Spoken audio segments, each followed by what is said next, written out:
back with you from thehealthyamerican.org, streaming live. It's Monday, October 20th, 2025. And every once in a while, I get an email from someone saying, Peggy, what do you think about Candace Owens and her theory of Israel or the Mossad actually being the one behind this Charlie Kirk incident? And I've done so many videos on this topic. I'm kind of amazed that you still want more, but there's plenty more to cover. So I thought I would answer this question for you kind of generally. So let me know in a comment below if you kind of subscribe to that theory, if you think that somehow Charlie Kirk was so famous, had so much impact, could actually have some kind of important role in turning people against Israel, such to the point that Israel or the Mossad or their secret police or whatever would undertake to take him out. That's really the question. Now, I had to do a little digging because I don't watch Candace Owens, and I didn't really know what this kind of beef was that she had with others. The only word that I kind of caught wind of was with Rob McCoy, who used to be the head of Godspeak Church, and now he runs what's called TP, that doesn't stand for toilet paper, Turning Point USA Faith. And he started that organization with Charlie. And he said after Charlie's death, I have to put it in parentheses there because, as you know, there was no body, there was no burial, there was no blood splatter, there was no medical report, there was no bullet. I could go on and on and on. And some people have taken that to say, well, they can't let that out yet because that would also reveal the truth of what happened. I suppose anything is possible. So we're going to look at these things. But Pastor, I don't really want to call him pastor because he's not at that church anymore. Rob McCoy is the head of Turning Point Faith that he created with Charlie. And he said after Charlie left, because he did say Charlie is still alive, after he said Charlie's still alive and after Charlie left the scene, that Turning Point Faith got something like $10 million in donations. So there's that. So apparently, Rob McCoy was telling Candace to lay off all of the theories and possibilities as to what really happened to Charlie. And I called that a fake feud to continue the narrative of number one, Charlie Kirk really being killed, and number two, that it was done by the Israelis. So as I normally do when we do our critical thinking, and I'm going to show you a few pictures in a moment, which will give you some evidence as to why I don't think that theory holds water. But let me say that it is possible, okay? We need to look at evidence and we need to weigh the evidence and we need to determine whether or not that evidence is credible and where it fits into the picture and the narrative and the aftermath and all of that. So it is possible when I hear sounds on the roof, it's probably rain, but it is possible that there are, I don't know, a whole flock of birds or something have descended on my roof. So there are so many things that could be possible. But what we need to do is look at the probability of it and the credibility of it and to determine whether or not that really holds water. So it's not something I really wanted to talk about. I don't really talk about Israel that much on this channel. I did a lot of videos previously in 2023 after the incident in October. And I realized that a lot of people would rather just keep their head buried in the sand. They didn't really want to learn about the history of Israel and that land and what happened, even though I brought on Pastor Kemble, who doesn't follow the Schofield Bible. In other words, he doesn't follow the Christian Zionism. And I have brought all that information, and many people just didn't want to hear it. It's called cognitive dissonance. The event was so fresh in their mind, and they fell for all of the AI and the paragliders and all the other stuff. And trust me, there's AI on both sides. I'm not saying that either side is squeaky clean. What I'm saying is people didn't really want to do the digging on that, and YouTube didn't really have take it kindly that I was exposing all of that. So I don't really talk about Israel that much on this channel. There's plenty of channels that do that. And if you want to learn more, you could see those. So when this theory came up, in fact, let me share my screen. I want to show you exactly what I'm talking about so we can all be on the same page. So here, this came in from Nom de Plume. It was a comment on one of my videos. Remember, I have an entire Charlie Kirk playlist. So I've got dozens of videos. And if you've missed any of them, please go back. If you're just looking at my YouTube channel, look under the live tab and look under the video tab because I have videos listed in both places. Nom de Plume writes, so we know in the time leading up to his death, Charlie Kirk was afraid because he had broken ties with Israel and he was being threatened. So what if he staged his own death so the Mossad couldn't take him out? I would admit that would take some incredible maneuvering to outwit the Mossad, but it is a possibility. So that's sort of the vibe that some people are saying. In fact, I will look at your comments to see if any of you are putting forth that theory as well. And now I am going to, first let me validate that theory and then let me refute the theory. So let me just talk a little bit about Charlie Kirk and his fears of being murdered. All right. I suppose for anyone that is in the public eye, that is a real danger. That is a real threat. Even if you're not in the public eye, there are a lot of weirdos out there. There are plenty of people who sadly, tragically, unfathomably, I mean, just they lose their lives because of criminals. So that definitely happens, sad and tragic as it is. There are people, famous or not, in the public eye or not, that actually meet their demise because of some bad guys out there. So that definitely happens. You may even know someone that may have affected your family, and my heart goes out to you. It definitely is a possibility. When I think about Charlie Kirk and I think about his statements of people out there to get him, I would like, number one, to have some evidence of that, and not the evidence like Benny Johnson had a press concert. Did you see that with Pam Bondi in Florida? And he was doing all his gestures, all his Masonic, occult, secret society gestures. Benny Johnson loves them. And he said that his family received a death threat, but the law enforcement in Florida took care of it. And there was an entire press concert about it. Why would you do that? Why would you go on TV and say that your life is being threatened? Isn't that something you would want to, could see saying it to law enforcement, but why you would say it publicly? Because if there are weirdos out there, why would you want to give them the idea to do that? It's weird. It's like giving publicity to that. So it's possible. When Charlie said, because I've gone back and watched a number of his videos and podcasts and so forth. First of all, I don't understand what it is he was doing or saying that would make him that much of a target for somebody to go after him. Now, I could be wrong. Maybe it was his opinions on abortion. And I guess somebody wanted to kill him because he thought that every life was sacred. Or he talked about the gender issues. And I suppose since the orchestrated manufactured events make us think that there are these gender fluid individuals that are running around with guns that they got somehow and just shooting random people for random reasons. I suppose that's sort of in the public narrative as well. But I don't see that he would have been such a target. Now, ironically, I could see someone like Bob Kennedy Jr. because he is of a famous family. And there are a lot of people that have a lot of grudges against the Kennedys because the Kennedys, as I've shown in previous videos, their sordid history and the dirty deeds that they've done are pretty bad. So I could see maybe there's somebody with a vendetta against the Kennedy family. And that really makes sense to me. It's quite probable and plausible that that could happen. And of course, you've got Trump with his, oh, excuse me, I got that frog in my throat again.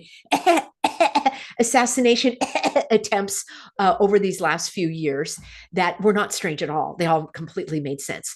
And someone of that visibility, yeah, you could kind of see that.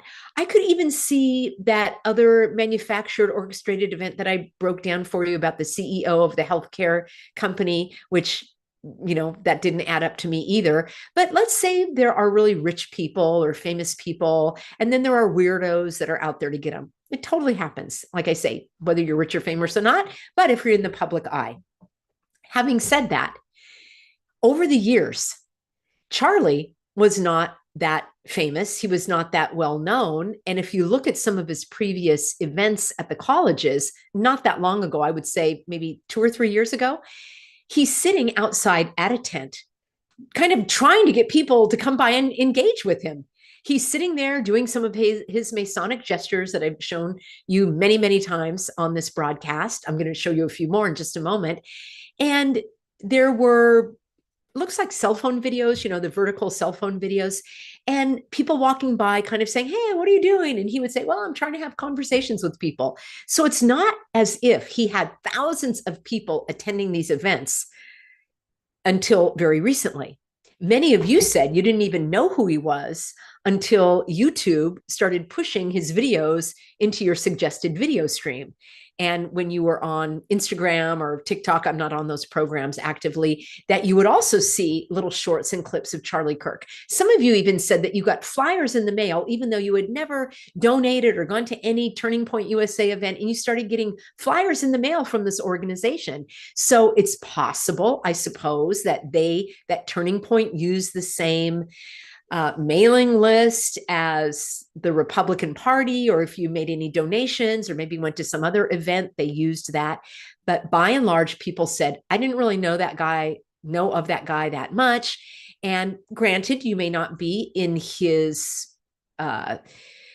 age range, because although it is kind of strange that you've got a 30-year-old going to college campuses, kind of debating, some would say bullying college students. It's like, did you ever see Seinfeld? And Kramer said, hey, I got first place in my taekwondo or karate or something. And they're like, really? They're like, yeah, come see the championships. And there he is, a grown man doing jujitsu or karate or something with 8-year-olds.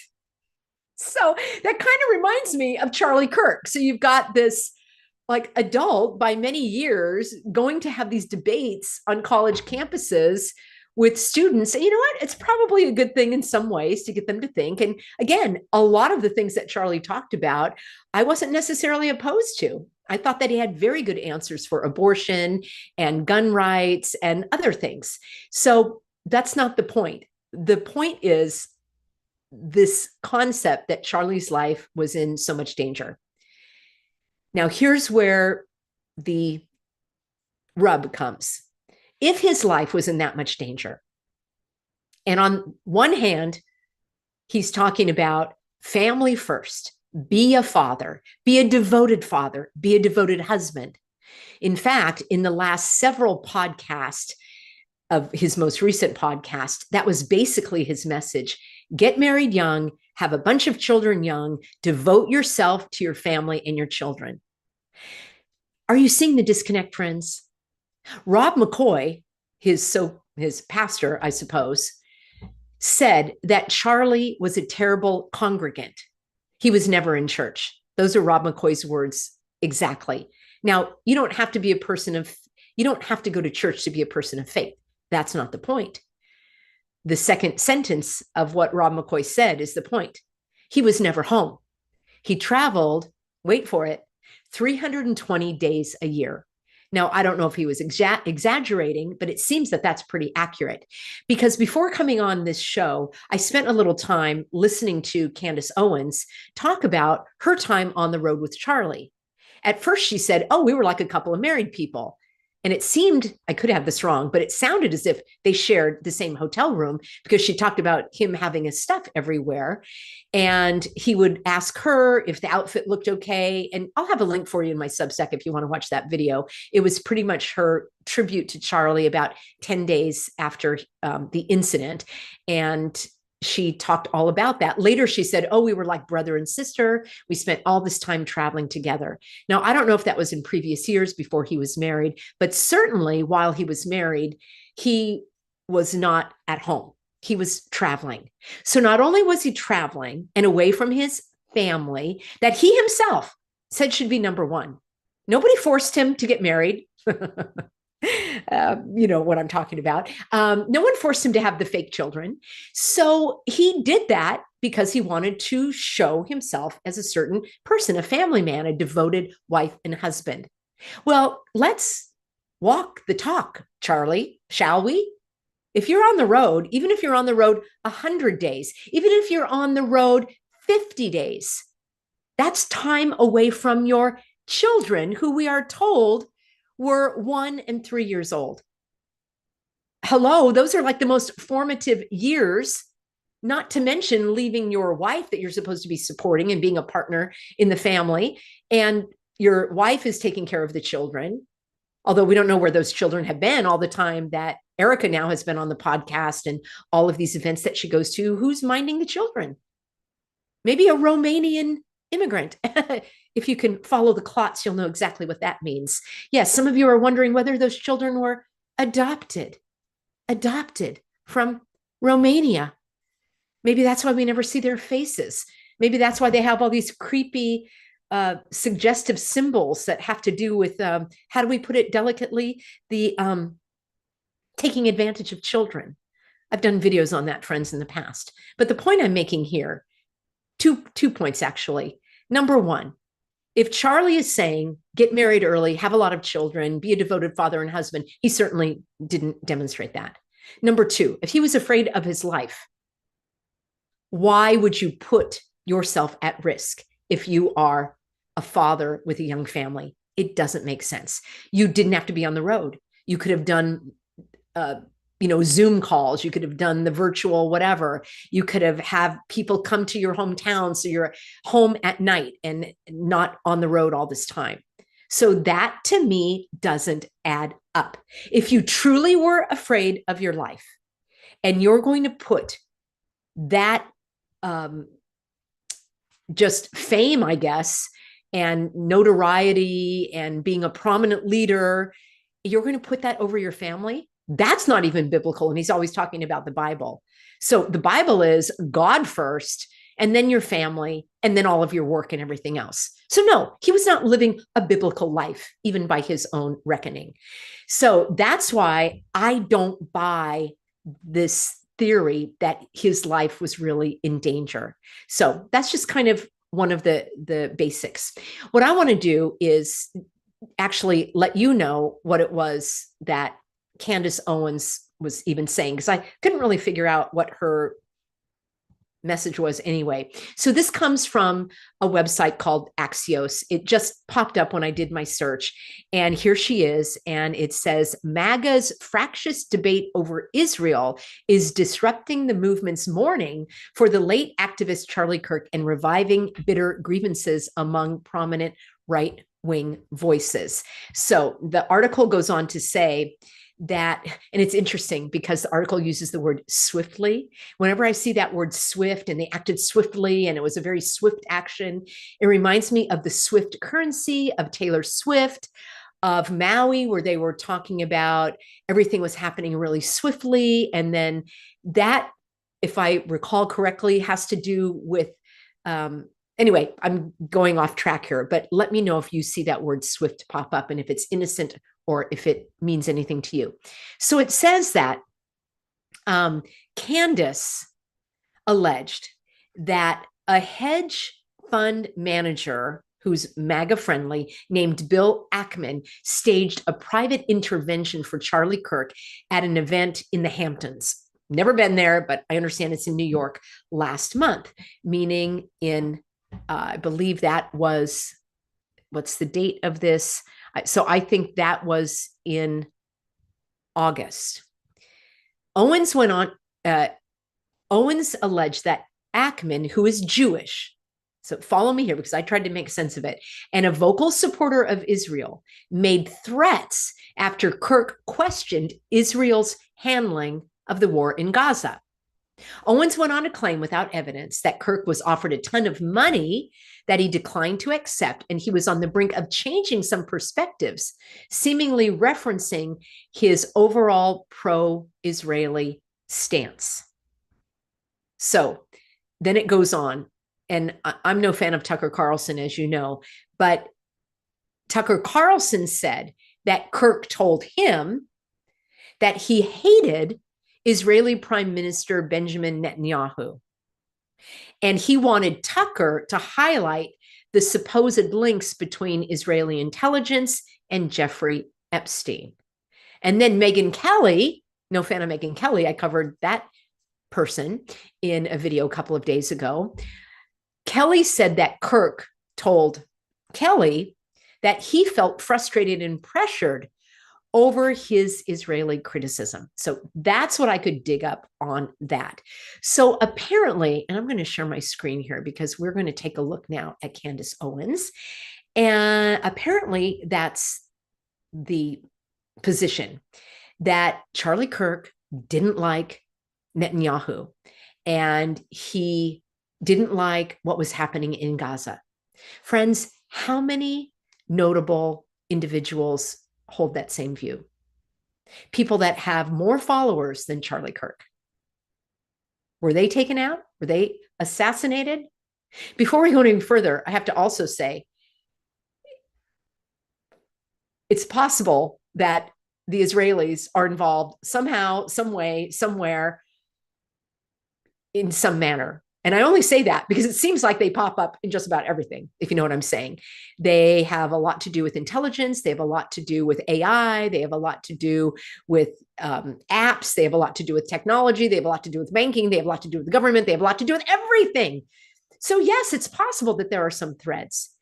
But where I'm staking my claim is no bullet, no blood, no body, no burial. That's not going to hold up in a court of law. If you say, Your Honor, I know somebody and they were murdered, and they're going to say, well, where's the evidence? Well, I don't have any. I mean, showing something on a very fuzzy, grainy video is not evidence, all right? And if it is, it's very poor evidence. Watch my video. It's called Charlie Kirk, These Things Don't Add Up. And it's a short video. It's not my video. It's a friend of mine, and I go into all that detail there. You'll see all the anomalies. So there were no ambulances at the scene. We were told, and we were shown, that the security team immediately jumped on him and dragged him away. Friends, if you forget all the gestures and the numbers and the symbols and the Masonics and the Mormons and all that, just think logically. That's not how first aid works. All right. First of all, you try to stop the bleeding. You assess the injuries. The actual bodyguards would have drawn their weapons. They would have been looking around. They would have been pointing their weapons to assess whether or not there's another threat. Haven't you ever gone through any personal safety classes or anything like that? You don't run out into the open. You actually take cover. So that right there, if there's one thing that you want to go, that doesn't make sense, I would say that's pretty much it. So he had his security team that looked like they had rehearsed this, because whatever they did, whether Charlie went into a tunnel or whether it was a hologram or whether it was a bullet that the man of steel stopped because he was so healthy, which is a bunch of hogwash, and watch my video called The Magic Bullet Found, because no, we've never seen a bullet.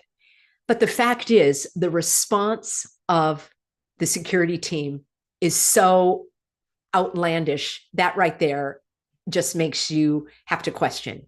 The fact that there was no blood splatter for an artery, he would have been gushing like a geyser. None of the people had any blood. Charlie didn't even have blood on his shoes. There was no blood trail as he was carried off for an injury that should have severed his head from his body, basically, if we're told that's the bullet. None of this has even been corroborated. And then to just have all of the talking heads talk about the assassination and the martyrdom. There's never been a trial. There's never been a statement. We don't even know exactly, well, we know, but in terms of what the agenda is, that has never even come forth. So all of this doesn't add up. No security, no crime scene that was cordoned off, no investigation of the crime scene. Instead, there's concrete poured all over. So if you're going to tell me that that was a sniper from the Mossad, it doesn't add up at all. Now, you're going to tell me, well, Charlie faked his own death to pretend that he was dead so that the Mossad wouldn't go after him. You know what? It's a possibility. It's a weak one. I don't buy it, but you could if you want. I don't see that at all. What I see, and I've answered this question many times, and I'm going to answer it again because, well, you know what? I probably only answered a couple more times because after that, if you don't understand it, it's okay. Some people aren't able to understand certain things. And this might be one of them, but I'm going to say it anyway. Putting a person like Charlie Kirk from a young age in front of college students to persuade or influence or create as we're told, he created a movement of young conservative Christians. Let's just accept that premise for a moment, that Charlie was influential in bringing people to Christ through the Holy Spirit, I might add, because that's who does the work. It may be that he had said some things that influenced and sparked ideas, and I'll grant you that. In fact, that actually pushes forth my premise, which is you put someone like Charlie and you get this wave of young college people that normally are more left-leaning, and you get them to value conservative ideas and principles. I pretty much value conservative ideals and principles. And there's nothing wrong with that whatsoever. There's nothing wrong with having a young leader share ideas and people coming to the conclusion that they would rather be a conservative than a leftist. Nothing wrong with that. In fact, I would applaud that. I think that's something that could be positive if they came to those ideas and conclusions through evidence and all of that. Also, nothing wrong with a person coming to faith. I am not speaking out against that at all. But here's where the agenda could go awry. So you've got a person who has influenced, we're told, tens of thousands, hundreds of thousands, maybe millions of young people to follow these principles and to believe in the government and to believe in Christianity and to believe in Trump and to believe in Republicans. So then when the Republicans want to inflict, that's the word I'm using, and impose and bulldoze you with different measures and laws and ideas that normally you would be against, now you're going to be more willing to accept those if they come from your team. And Charlie was always talking about, you know, the teams, and many people do that. They draw this left-right paradigm that, you know, Benny Johnson is probably the worst or the best, the way that how you look at it, talking about our team and our people as if, you know, everybody else, they're idiots. And it's rarely, you know, there are some things that are black and white, but I don't care for that kind of rhetoric either. Nonetheless, you've got someone now that's been built up even after the incident, more so. We're hearing that he's a martyr, that he died for you, that he sacrificed his life for yours. Rob McCoy said that through the thin veil of heaven, Charlie declared to the people and principalities on earth, excuse me, Charlie ain't declaring anything from heaven. I mean, that's just heresy. It's unbelievable. He went on to say that Charlie made order out of chaos. I mean, this is like skating on thin ice there, Pastor Rob. He said that Charlie was an angel in heaven. And I know that's a figure of speech, but coming from a pastor, he should know that angels were created beings and they're different than humans. So I'll give him a pass that he was trying to be poetic. But there were many, many things that he said that just were wrong. He said politics that Charlie said politics was the on-ramp to Jesus Christ. Maybe I'm paraphrasing, but that didn't sit well with a lot of people either. The point is, you've got someone being built up even more so than previously. As I said, he didn't have thousands of people attending these events. And the one in Utah in particular, they weren't saying, go to Hades. They were saying, Charlie Kirk, or they probably were told to say that. So it seemed like a friendly crowd. So it didn't seem to me that he was speaking in places where there were hostile individuals. So that didn't add up either. But the point I'm making here is that to have someone like Charlie capture the imagination of young people and sort of draw them toward conservative Christianity. And then once this happens, in the aftermath, they will be far more easily tricked and duped and hoodwinked and bamboozled and swindled into accepting things that they never would have done previously, such as gun control, such as other things that they might inflict, digital ID, increased surveillance, tracking you. I heard now you have to have a QR code to go to a county fair, and there's going to be drone surveillance. And some of these Christians are coming out saying there was hardly any surveillance. Nobody checked my bag when I went on campus. Well, I don't want anybody checking my bag when I go on campus. Suddenly I'm a suspect just because I'm on a college campus. It's the same way flying. Suddenly I'm a suspect because I want to take a flight somewhere. No, that shouldn't happen at all.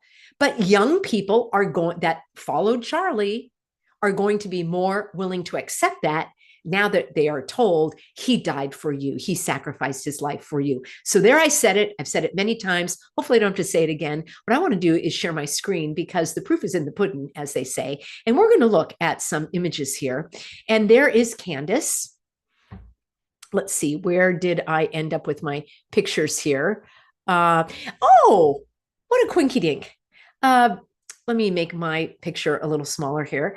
So remember a couple of days ago, I showed you that really weird thumb gesture. It looks like Candace is doing it with her, not only her thumb, but with her index finger. Now, Benny Johnson, I watched a presentation he did recently for the Moms of America. I won't subject you to the whole thing, but I will let you know that he did this so frequently. I actually thought he had severed his finger, and I was going to point it out to everybody. But then I thought, oh, that's not going to be very nice to point something out when, if he has an injury. But no, he doesn't. He just did that. Here's Charlie with the bent thumb.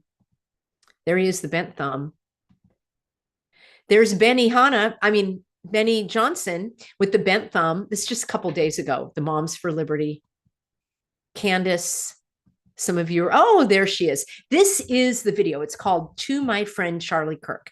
So you could watch that. You could listen to all of the time that they spent together on the road, all of her fond memories, all of her Masonic gestures. She did say that she was a Mason of Turning Point, and that could be meant that she helped build Turning Point. But why would she use that term? Have you ever used that term? Any people in construction out there? Do you call it? Maybe you are a Mason. Maybe you do work in bricks. Oh, this was just recently too. He looks a little tired there. Jack Hibbs, part of the club. There's Benny Johnson again, that bent thumb. And it does have to do with a Masonic gesture. Darn it, I didn't have enough time to get that up for you. I'll have it in my Substack because there is a fellow that does a flag ceremony for, I'm filming live, otherwise I would stop and look for it. But he's doing a flag ceremony inside the Masonic temple. And as he's holding the flag, he is holding his thumb in that position, not around the flag. He's pointing toward the flag and he's doing his thumb in that manner. And there's Patrick Bet David. I showed you that before. Another Republican kind of hitched his career to Trump there. And there's Benny with the bent finger. These are not duplicate photos. These are different ones. He did that so much that I actually thought he was missing a finger. And there he is. And there's that. And there's Candace doing the bent thumb. I showed you all the bent thumbs in a previous video. Erica Kirk does it. They all do it. They all. Oh, And there's that gesture again. That's a Masonic gesture. Benny does it a lot. Charlie does it a lot. Look who else does. Oh, there's Charlie doing it. Have you ever done that? Do you do that frequently when you talk? Look at this. Evan McMullen, ex-CIA. He's Mormon. He was running for governor, I think, or maybe a congressional seat in Utah. And friends, I don't know how I find these things, but I did. So this is not accidental. This is intentional. And they are all part of the club that you ain't in. I don't even know what club it is. And it doesn't really matter what club it is. But what matters is they are doing this intentionally to indicate something, to show that maybe what you're seeing is not authentic. Maybe they're gesturing to others in the know that this is a manufactured event. I don't know if this is true or not. So I found this on Reddit. It's one of the last social media platforms that is not that censored. I don't know if this was created or if it's authentic. Somebody did say that they thought Candace was an actress and a model, or actor and a model, as the case may be. Now, Benny, that's not very polite. Hailing Satan, that's not very polite, Benny. Well, you did it again. Was that just a mistake? All right, friends. So that's what I have for you on this. I want to see, let me stop share and let me see. Whoops. Okay, there we have it. I really appreciate you being on board. Get on my free Substack. Thank you to all of the moderators as well.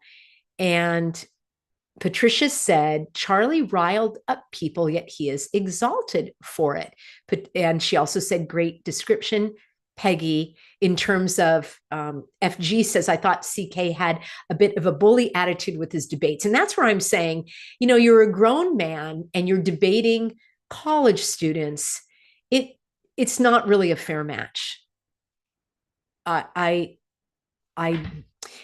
a little conflicted on that because there were some good debates. And I thought that a lot of the students did hold their own and nobody made them do the debates. So, you know, I could see the value of it. But when I started to think more about it, I thought it's an unfair debate, really. Rita says it's all a big fat lie. FG says Erica seems to be everything Charlie pushed.